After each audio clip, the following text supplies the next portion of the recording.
Hello everyone, this is Meg with another current release game review, and today I'm going to be talking about Remember Me. It's actually taken me a while to finalise this review, mainly because the first time I played Remember Me I had no idea what Dontnod were aiming to deliver. Having done a little research though, I realised I'd have to film my review all over again. It really gave me a new perspective. So I'm sorry it's taken me so long to get this one out to you, and thank you for those of you who are patient enough with me if you've been actually waiting for this review. The game's story, influenced by our connected generation, is a fantastical, all-encompassing verse, but really grounded in reality. And unlike other games in the cyberpunk genre, Remember Me aims to present a more intimate, personal spin on this genre, largely through a female protagonist. The gameplay is advertised as being very closely intertwined to the narrative, as are all the other elements. Procedural memories, for example, are presented through combos. You've got the ability to steal and remix memories, which is really cool memory gameplay. So the aim of this game really is to offer a sort of fresh, intimate spin on the cyberpunk genre with a unique idea, sound, and play that doesn't rely on weapons. But does it deliver? Let's take a closer look. The story, I think, really is neat. The core concept really draws you in to the story of Remember Me. The idea that, just like today, being able to harness and digitalize your memories to share with the world is something we know well, but can also serve as a sort of eerie glimpse into the future. Think about it a bit more, and you're also left asking a lot of interesting questions that are not necessarily answered. For example, what real effect would memory manipulation have on different categories and subcategories of people? If a serial killer had no memories of his past, would he still kill? Or perhaps a better question would be, would he still kill in the same way? A taste, a glimpse of a wider effect would have been wonderful. Don't get me wrong, the borderline cruel art of memory hacking presented plenty of moral dilemmas, but again, it wasn't explored perhaps as much as it could have been. But Nilin really is the shining star in Remember Me. Narratively, she's so refreshing. She has a little attitude, a little spunk. She's able to stare down the toughest, but she is, like most of us, unsure of what she's doing, vulnerable and sometimes afraid. The most important thing is, however, that these attributes translate thanks to Kezia Burrow's stellar performance. It also helps that the game features a few monologues by Nilin, which truly echoes Starbreeze's The Darkness. I thought it was an excellent feature in that game, and I think it's used to great effect here for exactly the same reasons. You get an all-important peek into Nilin's psyche, a glimpse of how she sees the world and the unfolding events of the story. Supporting characters, however, are very inconsistent in quality, should we say? I mean, they really range from the quirky and the interesting on the one hand, and then very stereotypical and one-dimensional on the other, and some of them also felt very underutilized in the grander scheme of things, in the grander scheme of the story.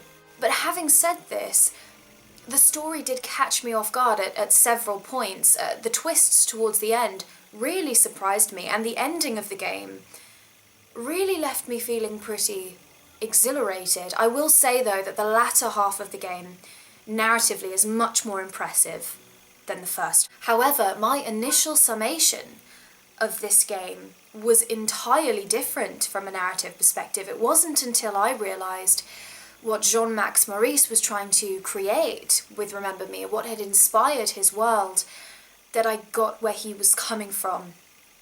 But without this homework, Remember Me felt a little unrealistic and random. For the first time in a while, I'm really stumped as to what to say about the gameplay or where to start, because playing it is a bit of a blur at times. I think to organise my thoughts is going to be quite difficult, so I guess I'll just start with the obvious. One of the most interesting things about Remember Me's play is the ability to edit a person's memories. Now, the way it works is you watch a scenario through, then rewind or fast forward like a videotape, looking for glitches, and these glitches allow you to tamper with the environment, but only a few set pieces cause a specific outcome. Trying to piece together the final image, I suppose, really was entertaining, but you only get to do it around 3 or 4 times in the game, and I know I would have liked to have done it a lot more, which really is a compliment, even though it doesn't quite sound like it. Stealing a person's memories also opens up an interesting feature. Activating a Remembrain allows you to see a person's memory in front of your eyes so that you may retrace their steps or synchronize an action, a bit like Assassin's Creed, which, again, this is another great feature that was also very satisfying. Next, we have the combat system. Nilin has to rely on her sprightly melee moves, and players can select any number of presens, I think I'm saying this right, with different abilities, and add them to a chain. Input that chain in combat and you can charge your health in battle, hasten cooldown periods for powers, and maximize the impact of physical attacks. Combat really isn't the weakest element of play, but considering how well thought out the other mechanics are, the kind of standard see it coming a mile away boss battles and fighting arenas almost do the game a disservice. Nilin also has a wealth of tools of destruction at hand. The pick socket, for example, can transfer power from one button to another so you can travel to new and undiscovered areas.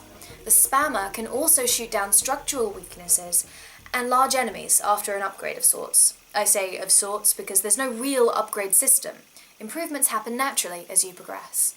You'll also find yourself platforming often, the mechanics of which are very derivative, but let's be honest, platforming mechanics really haven't needed to change over time because they work so well. Useful and interesting pickups and experience opportunities are littered throughout the environments as well for you to find, allowing you to constantly improve your abilities throughout the game. Movement is also incredibly smooth because Nilin is so acrobatic, but I will say that the camera can be a pain in enclosed areas specifically, so if you can avoid fighting in an alley or a tight space, avoid it. Overall, I would describe the gameplay as very addictive, if not a little cluttered, and I think that some of the best mechanics within the game were vastly underutilized. They could have been used much more in game to improve the overall experience, although now that I've said that, I sort of start to wonder if they have used those mechanics more often, would they have run the risk of being deemed too repetitive? Discuss. Visually, there's a lot of depth in the environments. I mean, the actual style is a kind of blend of a Parisian Deus Ex and a more orange Mirror's Edge. I'm hoping you're getting where I'm going with this. The game starts off primarily in the dark corners of Neo-Paris, the gutters, the back alleys, that sort of thing.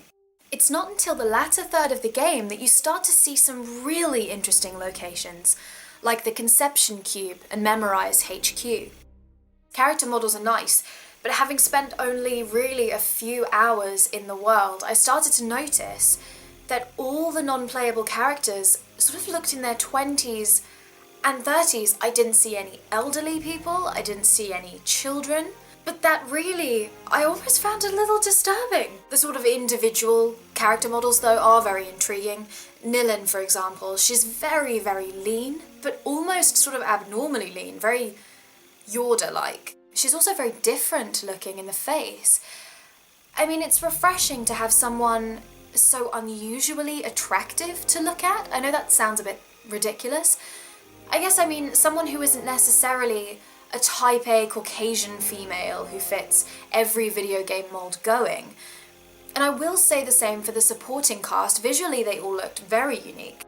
Overall, I'd say that the visuals feel a little inconsistent to me. They're not the best nor the worst I've seen, but it really is enthralling nonetheless. And the typography, to all of you graphic designers out there, really is stunning. The music, in my opinion, quite honestly, elevates Remember Me. I mean, from the very get-go, it sets the tone and the ambience in a way that the narrative and the visuals, though fantastic, just can't quite mirror. Pieces include wistful and delicate Parisian melodies, futuristic synthetic pulses, with a few oriental touches, and thunderous brass sections, and not always on separate tracks. There really is a lot of variety, but they've been woven together so masterfully that even though it comes across as fragmented, cohesion still remains. A lot of this is down to deliberate glitches in the music, and this you'll know if you've seen the Featurette, which if you haven't, I will link in the description. Glitching and remixes obviously reflects the theme of the game, but it really makes a great listen. I love how the traditional orchestra has been chopped and reworked, but done in such a way that it still fits with the original piece. The action tracks like Fragments, for example, were some of my favourites. They had a weighty dance beat feel, which almost helped you get into a rhythm of combat. I also class the menu theme. That doesn't sound like Spider-Man for once. Another track of note. But I think the real showstoppers are Madame's boss theme, called the Ego Room, Nilin the Memory Hunter, Still Alive, and Memory Reconstruction. Olivier really utilises different sort of beats and techniques and ambiences here, and works them together into these epic musical scenescapes that aren't just distinctive, but highly memorable, unforgettable even. It's sublime and world-class. I think if I saw this level of quality in video game scores more often, I would be a very happy girl. All in all, I would say that Remember Me largely delivers what it sets out to, but the problem is in establishing what the hell that is. The game was met with a mixed reception, and I think it could be because Remember Me never established a strong identity to players or potential consumers. But just like Maurice intended, the game centres around a unique concept that, like the sun, acts as a centre to all other elements that orbit. Though it takes a few mechanics from other titles, it feels a bit like Assassin's Creed in its remembering system, platforms like All the Greats, and Remember Me still successfully makes these elements its own. This wildcard delivers a solid heroine, a distinct art style, top-class score to set the mood, and acts as a worthwhile detour until the next hype video game comes out. Ultimately though, I think whether or not you'll revisit Remember Me again and again is up to you, and as for me, I think time will tell if it really leaves a lasting impact. For now, I'll say it was a pleasant surprise and a good play.